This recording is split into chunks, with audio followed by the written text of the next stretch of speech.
Forgery. It's a crime that's basically as old as writing itself.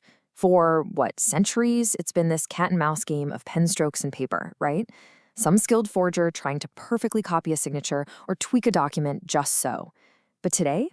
Oh, the battlefield has totally changed. It's exploded from the physical world into the digital one, where fake isn't made with ink anymore, but with algorithms and code. And that's what we're going to dive into today, this fascinating, often totally hidden world of deception. I mean, think about it. We all have that signature, right? That unique scribble that's supposed to scream, "This is me." But have you ever stopped and wondered, what if someone could copy it perfectly? So perfectly that even your own bank couldn't spot the fake. And what if they could forge not just your handwriting, but your entire digital identity? Yeah, this isn't just some abstract idea. We're talking about protecting everything from your bank account to the most important legal contracts of your life. So, today, we're going to explore two completely different sides of this crime. On one hand, you've got physical forgery.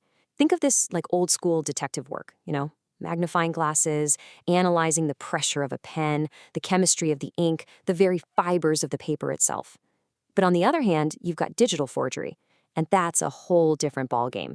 It's a world of pure cryptography, where the goal isn't to fool a person's eye, but to break a complex mathematical code. Okay, so to really get to the heart of this, we've got to understand what forgery actually is in the eyes of the law. Because, and this is important, it's not just about being a good copycat. The entire crime, the whole thing, really hinges on one single crucial factor. And there it is. That's the key phrase right there, the specific intent to defraud. Look, you can sit around and doodle your friend's signature all day long just for fun. That's not a crime. But the second you sign their name on a check to take money out of their account, boom, you've just crossed the line from just imitating something into actual criminal forgery.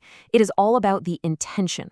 So what does that intent actually look like in the real world? Well, it could be any of these things, really. It might be about tricking someone into giving up their property, think forging a will. Or maybe it's about backing up a bogus claim, like faking the deed to a house. It could even be as straightforward as just trying to cause financial damage. The point is, the fake signature or the altered document, that's just the tool.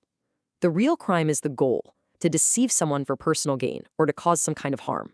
All right, let's start with the classic stuff, the physical crime scene, a forged document.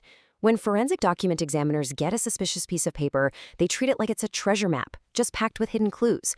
They aren't just looking at the signature itself. Nope, they're hunting for every tiny thing the forger might have accidentally left behind. And here's where it gets really, really cool.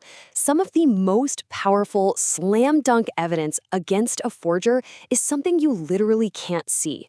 And no, I'm not talking about secret ink or anything like that. We're talking about something way more subtle, the physical dents and impressions left behind on the paper. Okay, so picture this. A forger scribbles a ransom note on the top sheet of a notepad. They rip it off, get rid of it, and think, great, no trace. But they're wrong. The pressure from the pen leaves these super faint indentations on the pages underneath. It's called ghostwriting. So how do investigators see these ghosts? They use this incredible machine called an electrostatic detection device, or EDD for short, to make that invisible writing pop right out, kind of like what you're seeing here. So how does this thing even work? It's seriously a fascinating process. Basically, first they prep the document. Sometimes they have to control the humidity in the room. Then they lay a special plastic-like film over the paper. After that, a high-voltage wire zaps the film with a static charge. And for the grand finale, they pour this superfine black toner powder, like from an old photocopier, over the top. And like magic, because of the static electricity, the powder sticks only to those tiny, invisible indentations, and suddenly the hidden message is right there for everyone to see. All right, let's slam on the brakes and do a hard pivot. We're leaving the physical world behind and jumping headfirst into the new frontier, the digital age. Here, the forgers aren't using pens anymore, they're using keyboards. And believe me, the stakes are just as high, maybe even higher. We're talking about trying to break into the very systems that protect our most sensitive data and all of our financial transactions. And this is the absolute fundamental difference you have to grasp. A digital signature is not a picture of your handwritten one. It's not about what it looks like. It's a super complex piece of cryptography, basically a unique digital key that proves it's really you. So a digital forger isn't an artist trying to copy a squiggle. No, they're a codebreaker, a hacker, trying to find a tiny crack in the mathematical fortress that protects that key. Now check this out. Not all digital forgeries are created equal. The experts, the cryptographers, they've actually ranked them by how hard they are to pull off. The easiest one is something called an existential forgery. This is wild. It's where a hacker can create just one valid-looking fake signature, but for a message they didn't even pick. The message itself could be complete nonsense, but the signature works. Step up a level, and you get selective forgery. That's where they can forge a signature for a specific message they've chosen ahead of time. But the holy grail for a hacker, the big one, is universal forgery. That's the power to create a valid signature for any message they can dream up. If they can do that, the whole system is completely broken. So what does that easy existential forgery actually look like in practice? Well, some of the early digital signature systems had this fascinating, kind of terrifying vulnerability. See, the security was all based on the signature being this gigantic number made from secret prime numbers. But in some of these old, flawed versions, you could take two completely separate valid signatures and literally just multiply the two giant numbers together. The answer you got was a new giant number that the system would look at and say, yep, that looks mathematically valid to me, creating a perfect-looking signature for a document that was, again, just total gibberish. It's crazy. They didn't crack the code. They just found a weird loophole in the math itself. Now, don't worry. Modern systems are designed specifically to slam that door shut. So whether it's done with a pen or a keyboard, what actually happens when a forger gets caught?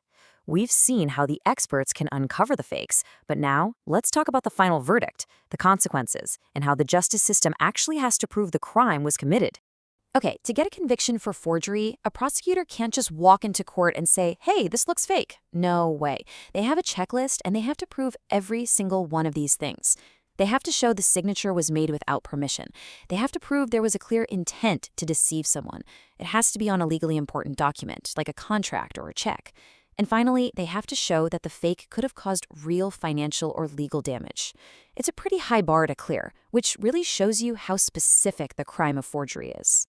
So what about the digital stuff? How is the law keeping up with the tech? Well, here's a really crucial modern ruling that sets the standard. Courts, like the ones in Bahrain, have been crystal clear. There is no legal difference. Forging a digital signature, say copying your manager's secure key to approve a fake invoice, is treated with the exact same seriousness as forging their signature on an old-school paper check. You could say that code is the new ink, but the crime is exactly the same. And that brings us to one last big question. We've gone from handwritten signatures to digital keys. But right now, we are stepping into an age of generative AI and deepfakes that can perfectly mimic a person's voice, their face, maybe even their unique creative style. So as this technology just keeps getting better and better, how will our whole idea of authenticity and forgery have to change too?